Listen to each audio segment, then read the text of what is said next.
இதை வெடிக்கவே இல்ல. இன்னும் ஊத்து போன வெடியை கொடுத்துட்டானுங்களா? எம்மாடியோ! என்ன மறுபடியும் வெடிக்கவே இல்ல? என்னடா அது? அத்தாடியோ! டேய், நவுரா வெடிச்சிர போதே. எது இதா? ஆமாண்டா வெடிக்கும். கிளிக்கும். பத்த வச்சாதானடி வெடிக்கும். பத்த வைக்கவே இல்லையா? தம்பி, தங்கச்சி புசானா வைக்க பயப்படுறா, சத்த சொல்லி கொடுறா. ஐயா, லேடிஸ் வெடியில நான் வெடிக்க மாட்டேன். என்னோட ஈகோ டச் பண்ணிட்டான்டா. புஃபானா யாருன்னு காட்டுறான்டா. அண்ணா, உன்னை விட்டா யாருனா இருக்கா? போட்டாடா எமோஷனலா. சரி போ, கம்மி மத்த பத்துற போ.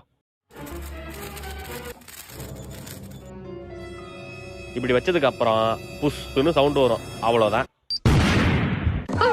அண்ணா, புஷ்வானம் வெடிச்சிட்டுனா உனக்கு எதுவும் ஆவலல்ல? ஏய், புஷ்வானா வெடிச்சுலாம் ஏதாச்சும் ஆகுமா? சி, உள்ள போ.